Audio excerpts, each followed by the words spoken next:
대충 할까요?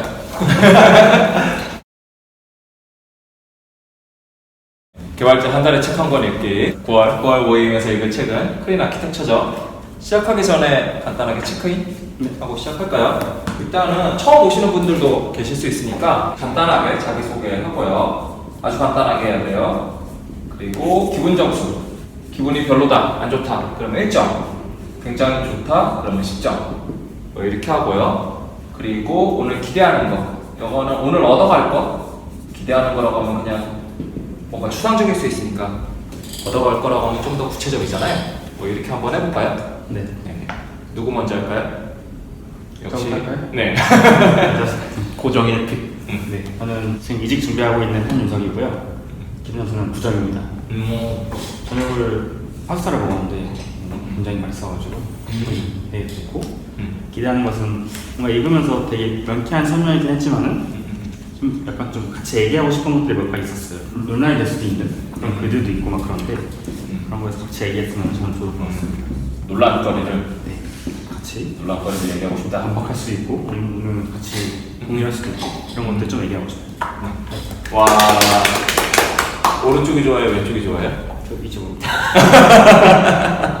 안녕하세요. 저는 프로백스 개발자 최수영이라고 합니다. 프로엑스예요? 네, 이제 프로백스입니다. 저의 정체성. 저도 언젠가 노는 걸 항상 보고 있는. 그거잖아요. 뽀로로. 그렇죠. 노는 게 일이죠. 경제 활동이 곧 노는 것이다. 네, 저는 기본 점수 오늘 9점이고요. 다들 높네요. 네, 저는 항상 기분이 좋습니다. 아닐 때도 있지만. 네. 네, 오늘 기대하는 거는 보면 이게 굉장히 어조가 단정적인 부분이 많아서 사실 윤성님 말씀하신 대로 논란이 될 만한 게 많은데 저는 오히려 명쾌한 게 있었고 계속 반복해서 말하는 여러 메시지가 있었는데요. 근데 이 부분에 대해서는 아마 개인이 가진 경험마다 다르게 해석될 여지가 꽤 많다고 저는 생각하는 부분들이 있거든요. 이런 부분들에 대해서 다른 분들은 어떤 경험을 가지고 어떤 생각을 갖게 되었는지에 대해서 좀 들어봤으면 하는 기대가 있습니다. 경험과 생각을 공유하는 거죠. 네네. 윤석님은 좀 싸우기를 원하는 거고 나는 그냥 공유를 원한다. 네. 평화주의자다. 그렇진 않고요. 그래서 굉장히 파이터고요. 근데 한번 해보죠. 그렇죠. 네. 안녕하세요. 저는 코딩의 신 아샬이고요. 책 모임 호스트라고 하면 되나요? 호스트. 호스트 네임은 로컬 호스트. 네, 어쨌든 저는 127.0.0.1이라고 하면 되겠죠. 기본 점수는 저는 9점. 루프. 네. 몇개요? 저도 뭐 파스타 먹었는데 맛있었어요. 나쁘지 않았네요. 가성비가 적절했다. 네. 순서가 그리고 오늘 기대하는 거는 이 책이 굉장히 좀 이것저것 많은 얘기를 다루고 있고 제가 느끼기에는 약간 의존성과 그리고 어떻게 보면 플러그업을 하게 만들까 방금 말씀하신 것처럼 경계, 직고 이런 부분들이 좀 있어서 설계와 그리고 유지보수에 대한 경험들 얘기를 좀 많이 나눴으면 좋겠어요. 네, 이게 굉장히 저는 기대가 많이 됩니다. 네, 저는 스타트업에서 지금 백엔드 개발자로 일하고 있는 주니어 개발자 문기환이라고 하고요. 제 기분 점수는 저는 이제 7점이에요. 왜냐면 이제 전 처음이니까 좀 긴장되는 게 있어서 마냥 좀 너무 좋은 건 아닌 것 같고 이제 기대하는 건 저 같은 경우는 사실 아직 경험이 많이 없다 보니까 책의 내용들이 크게 와닿지 않고 좀 어려운 부분들이 많아서 다른 분들의 이제 통찰이랑 이렇게 해설을 좀 듣고 싶은 기대하고 있습니다. 통찰, 해설. 네. 사이트. 말대를 못했다. 말대. 다른 사람의 와. 그러면은 책에서 두 가지를 얘기를 할 건데요. 책에서 좋았던 점, 배웠던 점 그런 부분, 약간 긍정적인 부분들 그런 거에 대한 부분을 좀 공유를 했으면 하고요. 또 하나는 책에서 좀 아쉬운 점, 아니면 굉장히 좀 궁금하거나 좀 미심쩍은 부분들 이런 거. 그래서 하나는 그 긍정적인 부분으로 토론을 할 수 있을 거고 또 다른 쪽은 누군가가 고민을 해결해 준다던가 아니면 저자에 대한 적절한 변론을 누군가 해주겠죠. 그런 얘기를 좀 나누면 좋을 것 같네요. 누구 먼저 할까요? 이것도 1픽. 1픽이요? 네. 고정. 저도 제가 한번 먼저 얘기해볼까요? 네. 좋았던 점은 일단 책에서 되게 명쾌한 딴짓들 애매하게 방어적으로 얘기하는 게 좀 있었는데 여기는 그렇다. 이거다 이런 얘기 있을 수 있겠지만 난 문체가. 난 이렇게 생각한다. 그런 것도 좀 명확해서 참 여기 때 약간 제가 어떤 편견도 있을 수 있을 거고 이거 아닌데라고 생각할 수 있었겠지만 그래도 이거 다 받아들여야지 하면서 좀 이랬던 것 같아요. 가장 좋았던 거는 그 패러다임에서 되게 명쾌하게 설명을 했어요. 사실 현충 프로그래밍에 대해서 되게 명쾌하게 뭔가 쓰면 설명하기가 어려웠는데 변수를 없애는 그런 규칙을 이런 부분이 되게 명쾌해서 좋았고요. 나중에 설명할 이유 때문에 이게 세 가지 24페이지 맨 마지막 중에 24페이지? 네, 그렇죠. 나중에 설명할 이유 때문에 이들 세 가지 외의 패러다임은 존재하지 않을 것이다. 뭔가 안심이 됐다고 할까? 안심이 됐던 것 같아요. 새로운 게 나오지 않을 것이다. 이것만 되구나. 그런 느낌이 들었고. 잘 의문이 들었던 부분은 여기 171페이지 8번째 줄 보면 너무 이른 결정을 내렸다 라고 하는데 저는 이 이른 결정이라는 게 왜 이른 결정이라는 말을 쓰는지 좀 잘 이해가 됐었는데 이른 결정이 아니라 그냥 잘못된 결정을 하지 않았나 처음부터 그래서 그런 말을 써지 않고 너무 이르게 썼다 라고 했는지 조금 의문이 좀 들었어요. 왜 잘못됐다고 안 하고 네. 빨리 결정했다고 빨리 하느냐? 상황이 바뀌어서 나중 되면 이게 또 맞을 수도 있는 결정이라고 약간 가능성을 둔 게 아닐까요? 결과적으로는 이른 결정이 이제 나쁜 결정이 돼서 잘못된 거라고 볼 수 있겠는데 오히려 상황에 맞지 않는 거를 했다라고 하면 좀 더 잘 이해했다고 생각했을 것 같아요. 만약에 처음부터 마이크로 서비스 간다던가 이것도 사실 이른 결정이라고 얘기할 수 있겠지만은 그냥 그때 그 상황에 안 맞는 걸 결정을 한 거잖아요. 그래서 그런 말을 썼으면 좋았을 것 같은데 제가 뭔가 이렇게 결정한다는 거에 대한 제가 잘못 이해했나? 좀 의문점이 들어서 좀 적어놨었거든요. 어떤 점에서 이게 잘못된 결정이라고 할 수 있을까요? 제가 예를 든 것처럼 서비스가 막 한 100명밖에 안 쓰는데 우리는 뭐 대규모를 대비해서 막 마이크 서비스 가야 된다 이런 걸 한다면 사실은 잘못된 결정인 거잖아요. 그런 걸 이른 결정이라고 하죠. 그런 네, 잘못됐다는 건 지금 적합하지 않아야 되는데 우리 그렇게 해도 되잖아요. 여기에서 나오는 사례가 이렇게 했기 때문에 이게 망했다, 잘못됐다라는 실패했다라는 걸 얘기하는 건 아니거든요. 여기 뒤에 가면 나와 있는 게 개발 비용을 엄청나게 가중시킨 사례라고 하거든요. 여기 뒤에 가면 172페이지 가면요. 세 번째 문단에 네네네. 이 비극은 아키텍트가 너무 이르게 결정을 내림으로써 개발 비용을 엄청나게 가중시킨 사례다. 잘못됐다라기보다는 잘못된 거는 이래서 망해버려야 돼요. 근데 그게 아니라 그냥 이거는 빨리 결정 내려서 그냥 개발 비용이 높아진 거예요. 그러니까 잘못됐다라는 거는 한참 지나야 알 수 있거든요. 그런데 그 당시에는 잘못됐는지 맞는지를 알 수가 없어요. 그래서 이른 결정. 그 당시에는 그냥 모르는 거예요. 그냥 그건 나중에 결정이 되는 건데 너무 일찍 내렸다. 틀렸다 맞았다는 몰라요. 그 당시에는. 맞다라고 생각하고 한 거죠. 이 사람들이 하면서 우리가 질문을 던질 때 이러는 거예요. 혹시 이거를 지금 결정해야 되나? 나중에 결정해도 되나? 라고 질문을 했었으면은 이건 너무 빨리 결정하는 거야. 나중에 하자. 로 다르게 행동할 수 있는데 이 당시에 사람들한테 우리는 올바르게 결정한 건가? 라고 하면 이 사람들은 전부 우리는 틀리지 않았어 라고 아마 이렇게 했을 거예요. 근데 너무 빨리 결정하는 거 아니야? 라고 하면은 그런 거 같은데 라고 답할 수 있겠죠. 그러니까 그런 데서 유용하면서 좀 차이가 나는 거죠. 끝? 네. 와. 어느 방향이 좋으세요? 이번이죠. 이쪽으로요? 일단 저는 먼저 좋은 것부터 이야기를 하자면 초보자 입장에서 저는 그 뒤쪽에 34장 빠져있는 장에 아키텍처라는 걸 공부를 하면서 동그라미를 그려서 뭐 내부 원의 안과 밖을 구분하는 그런 용어들이 사실 구조가 와닿지도 않고 되게 어려웠는데 패키지 구조로 이렇게 명확하게 구분을 해줘서 이해하기 부분이 쉬워서 좋았고 안 좋은 점이라면 좀 아쉬운 점은 미룰수록 좋다? 네, 그쵸. 라고 말을 하는데 경험이 없는 사람 입장에서는 그 경계가 좀 어려웠어요. 어디까지 미뤄야 되는 거고 어떤 걸까지 미뤄야 되는가 그런 게 좀 어려운 점이 있었어요. 그쵸. 여기에 설계에 관한 책들이 사실은 설계 경험을 많이 해본, 많이 망해본 사람들이 이제 느낄 수 있는 내용들이 많거든요. 근데 맨 처음에 설계가 뭐가 뭔지 잘 모르는 상황에서는 뭘 어떻게 하라는 거야? 막 이런 부분들이 있고 또 와닿지 않는 부분들도 있을 수 있거든요. 어떠셨나요? 여러분들은? 저도 같은 얘기를 하고 싶어요. 이게 어렵긴 한데 그냥 잘 미룰 수 있는 설계를 만들어라 이렇게 좀 봐드렸던 것 같아요. 그쵸. 잘 미룰 수 있도록 우점성 방향대로 관리를 하죠. 우리가 처음부터. 모르니까. 예. 그럼 어설프게 하면 이 구조도 안 될 것 같은 약간 그런 불안감이 있을 것 같아요. 이론적으로 이해가 됐는데 그죠? 정확히 어떻게 코드 레벨에서 구현될지는 약간 좀 많이 시도를 해봐야 될 것 같아요. 사실은 이 책은 맨 처음에 의존성 방향이라든가 그런 부분들을 다루는데 일부러 클린 아키텍처라는 거를 보여주거든요. 어떻게 보면 이게 잘못하면은 소위 교조적인 이거대로만 만들어야 돼라고 빠질 수 있음에도 불구하고 215페이지에서 이거를 제안을 하는 게 너네들 너무 막연하지. 그러니까 이대로라도 해봐 라고 아예 던져주는 거거든요. 이게 그래서 이거대로라도 해봐. 근데 이거를 이 내용을 보고서 그대로 따라하면은 수많은 안드로이드 개발자들이 겪는 뭔가 꼭대기는 따라한 것 같은데 복잡해졌는데 도움이 되는 거 맞나라는 사태에 빠질 수는 있죠. 근데 그게 없는 상황에서는 얘기는 실컷 했는데 그래서 어떻게 하라고 또 그럴 수 있는 거. 이 두 가지를 같이 다 가긴 해야 돼요. 쉽지는 않죠 사실은. 근데 이거는 많이 망해봐야 돼요.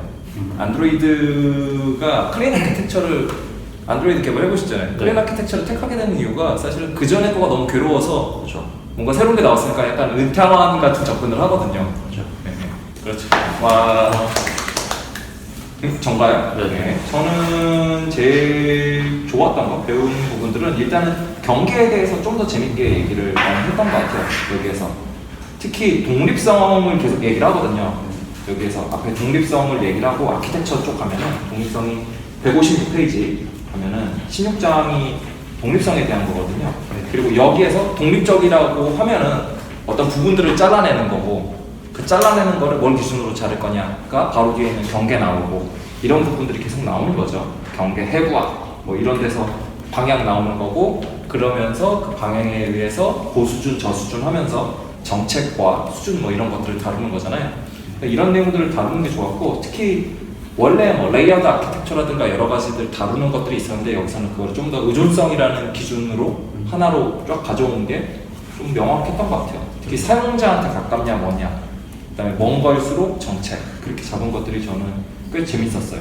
일반적으로는 사용자에 가까운 걸 위에다 많이 그리고 그다음에 인프라에 가까운 사용자한테서 먼 걸 아래쪽에다 놓는데 이거는 반대로 사용자에 가까운 걸 아래에다 놓고 그걸 세부사항이라고 해놓고 그다음에 사용자에서 먼 거를 위에다 놓는 이런 접근도 저는 굉장히 좋았던 것 같아요. 저는 앞으로 설명할 게 있으면은 여기에서 언급한 거를 더 많이 활용할 것 같아요.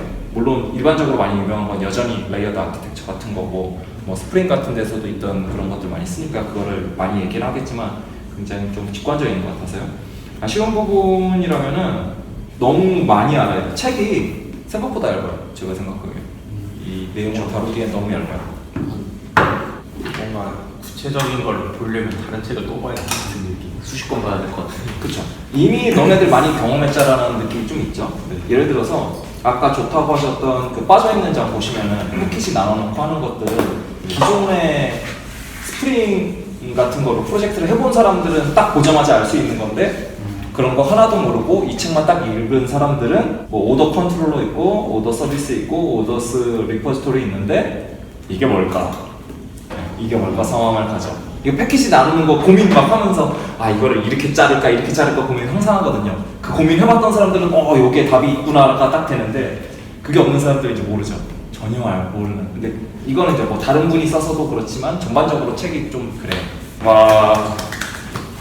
네, 저는 좋았던 부분은 뭐 설계적인 뒤에는 저희 아직 경험이 미천해서 제대로 공감하거나 이해하기 굉장히 힘들었던 것 같고 일단 오브젝트 오리엔티드 언어에 대한 오해를 좀 바로잡아준 게 굉장히 저는 인상 깊었어요. 객체 지향이란 무엇인가 네. 해서 캡슐화나 상속이 사실 이제 오어 언어의 강점이 아니라 오히려 이걸 약화시킨 게 오어 언어였는데 그게 좀 약간 충격이었고 그래서 오브젝트 오리엔티드 언어가 강점을 갖는 부분은 사실은 다양성이다. 이게 이제 패러다임 시프트를 일으킨 결정적인 요소였다는 걸 딱 한 방에 정리해주는 게 굉장히 명쾌했었거든요. 다양성이 대수롭지 않게 만들어준 게 지금 쓰고 있는 객체지향 언어들의 힘이라는 걸 정리를 해준 게 굉장히 좀 많이 와닿았고 그 솔리드 원칙 얘기하는데 각각의 갖고 있는 어떤 함의의 의미를 다시 한번 좀 정리를 해준 게 SRP도 이제 흔히 오해하는 게 그냥 말 그대로 하나의 객체 하나의 책임만 가져야 된다 이게 아니라 액터 관점에서 또 풀어주면서 그때 조금 더 제대로 와닿더라고요. 사실은 실제로 만들어보면 딱 하나의 책임만 갖는다는 게 좀 애매한 의미라고 저는 생각을 해왔거든요. 책임이란 무엇이냐라는 이슈도 있고요. 그쵸. 그런 것 때문인데 역시 이 아저씨 좀 명쾌하게 해주시는구나 이런 느낌을 받았습니다. 아쉬운 점은 방금 전에 다들 말씀하신 것처럼 많이 진짜 경험하고 굴르고 황해 광전사처럼 피를 질질 흘려본 사람들 공감할 수 있는 내용들이 많은 것 같고 저 같은 사람이 일기하려면 사실 실전적인 용례나 뭔가 케이스들에 대해서 더 많이 표현이 됐어야 이해하기 그나마 쉬울 텐데 뭐 그렇게 되면 이제 책 분량이 아마 최소 3배 정도는 됐겠죠? 두께가 이거에 이 소프트웨어 개발이지 최근에는 클린 소프트웨어였나? 네. 그런 책이 있거든요. 그거 이거보다 두껍죠. 네네 그 책이 됐고 솔리드를 처음으로 설명한 그런 책이죠. 네. 이분이 쓰신 책 클린 시리즈. 그 원래는 그 원제는 클린은 아니에요. 그거는 에자일 소프트웨어 개발의 원칙 패턴 실천사 프랙티스 그렇게긴 한데 그 책인데 번역은 클린 어쩌고가 뜨니까 이제 옛날 책을 발굴해서 클린 어쩌고로 바꾼 거죠. 그죠? 근데 그 정도 두께는 좀 나왔어요. 아니면 그 책을 보면은 솔리드를 좀 더 명확히 알 수 있죠. 네. 와. 그리고는 좋은 얘기들 나눴고요. 마지막으로 회고를 간단히 하죠. 일단은 기본적으로 기본적으로 마찬가지로 1에서 10점 하고요. 그리고 소감이랑 나는 할 거. 집에 가서 나는 영어를 하겠다. 이것들을 좀 해보자. 뭐 1픽인가요 또? 네. 저는 보면서 10점 이거는 막 올리는 거군요. 역시 일단은 올린다. 눈 어려운 게 있기 때문에 혼자 읽으면서 뭔가 좀 애매했던 것들도 있었는데 제 얘기하면 좀 편해서 이해해주면 좋겠습니다. 집에 가면은 뒷부분은 아직 살짝 못 읽은 부분이 있어가지고 아까 얘기했던 것 중에 제가 못 읽은 부분을 얘기하신 게 있어가지고 제가 얘기한 거 같이 해서 좀 더 읽어보는 도움 될 것 같아요. 끝까지 읽겠다. 네. 와. 이쪽으로? 네, 지점이고요. 소감은 좀 더 자세히 읽어봐야겠다는 생각도 있고 동시에 해야 될 것도 생각이 났는데 이러나 저러나 역시 일단 백문이 불여를 타라서 클린 아키텍처를 어떻게든 제가 가지고 만들어가는 소스코드에 좀 적용해보는 실전적인 훈련을 해본 다음에 다시 읽어보면 좀 더 다르게 나오지 않을까 이런 생각을 하게 되었습니다. 좋네요. 네. 와. 그다음에 추천을 할게요. 저는 소감은 같이 좀 책 얘기를 하고 그다음에 어느 부분을 어떻게 느끼는지를 좀 알게 된 것 같아요. 그리고 좀 더 실전적인 예제를 좀 다양한 언어로 만들면 재밌을 것 같아요. 자바 쓰는 사람들이 이런 거에 더 많이 신경을 쓰는데 뭐 자바스크립트나 이런 데서 이런 거 신경을 잘 안 쓰잖아요. 근데 저는 타입스크립트에서는 이런 것들이 좀 니즈가 있을 것 같아서 이런 거에 대한 거를 좀 예제나 만들어보면 재밌을 것 같다. 아니면 좀 리서치를 좀 해보면 기존에 한 사람들이 있을 것 같아서 그런 걸 좀 보면 좋은 것 같네요. 네. 와. 저는 9점이고요. 네. 소감은 이제 나만 어려운 게 아닌 것 같아서 나만 쪼렙이 저희가 할 것은 이제 앞쪽에 이제 저는 그냥 가볍게 넘어가는데 거기도 되게 통찰을 얻은 것들을 말씀해 주셔서 저도 앞쪽으로 다시 자세히 읽어봐야겠다. 자세히. 와. 그러면 다음 책은 아주 고통스럽게 두꺼운 책으로 아주 고통스럽게 두꺼운 책으로 고르면 되겠죠? 네. 와. 좋았습니다. DD 들어가죠. IDDD 좋네요. IDDD로 다 죽자. 잘 하셨네요. 네. 지금 또 스프링이다. 스프링도 하는데 스프링이야. 토비의 스프링. 네. 와. 언젠가는 알게 될 거야. 영원한 건 없다는 거야. 내가 되면 무너질 거야.